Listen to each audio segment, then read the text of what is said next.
Hello, family. This is your friend, Dr. Kenesha, and I'm so excited to be with you for another episode of Momentum Mondays. That's right. This is an opportunity where I get to come alongside of you to get you pumped up, charged up, inspired, and motivated so that you and myself, we can have a great week.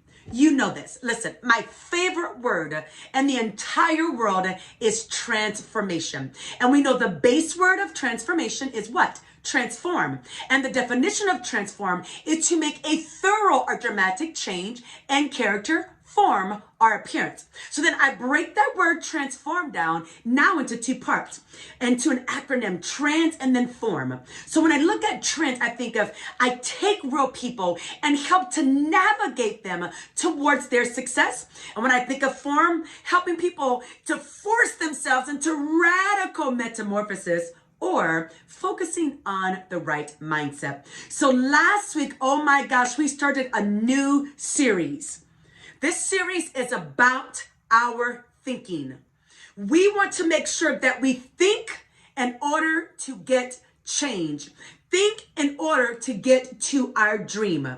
So we came from the book last week called Thinking for a Change.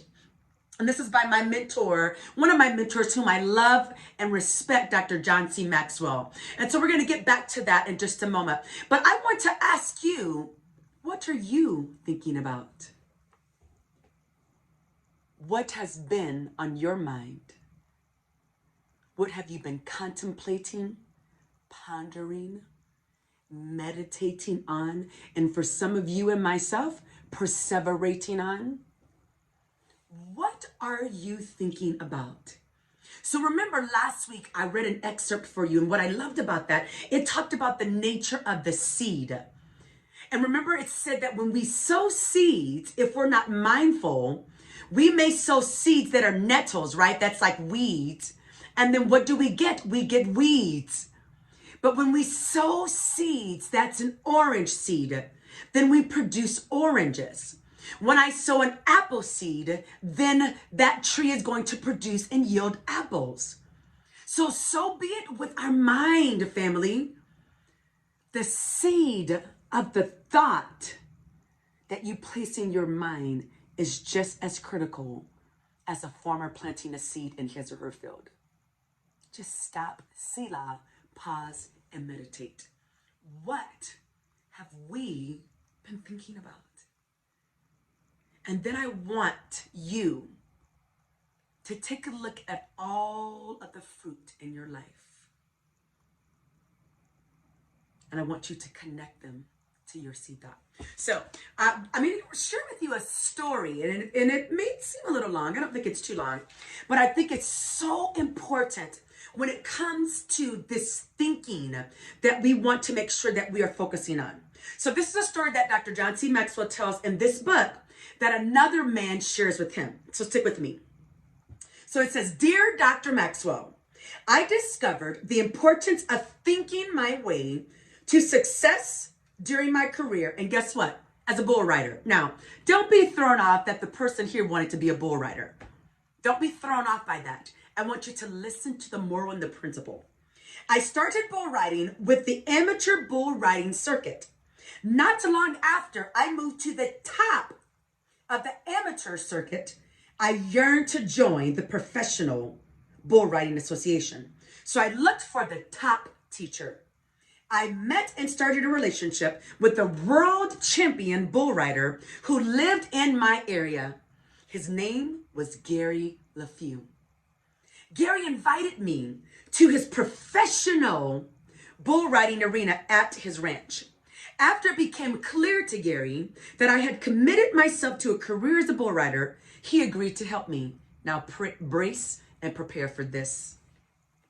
He told me that the first thing I would have to do is quit the amateur rodeo circuit. Now, I'm an amateur. I want to be professional. I'm not professional. You are. And you tell me to quit what I have risen to the top of? How does that translate in our lives? I'm believing for destiny. I'm believing for my dream to be fulfilled. but yet I hold on to my past. Yet I hold on to that of which it's time to let go in my mind first so that I can go to that next level. It says, Gary said, as long as you are hanging around amateurs, you will think like an amateur and you will not improve your skills. As long as we in our mind are hanging around amateur thoughts that are below what we're believing for, we're never going to get to that place called there. We have to let go of subservient and amateur thoughts that pull us down. It says that day I went from the top of the amateur bull riders to the bottom of the professionals. So what I'd like to ask is, how many of us are pretty much rocking the boat and doing pretty good, but we're at the amateur level? We're doing pretty good, but we're not at the level that we want to be at. We're doing pretty good, but our mind is talking us out of letting go so that we can go on. I encourage you, I adjure you, there's something else out there. I don't know what it is for you. I know what it is for me, and I don't need to know what it is for you, but you know.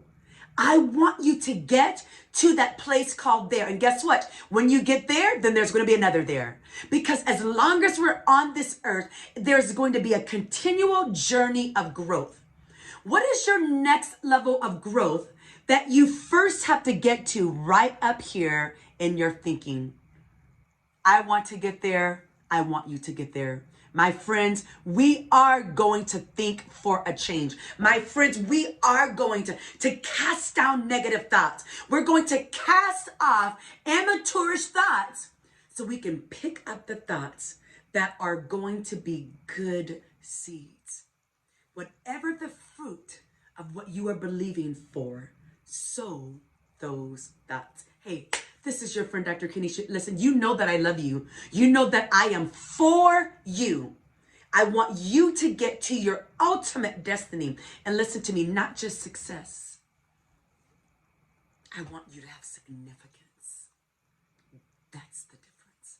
Let's think for a change. Love you. Have a great day. God bless.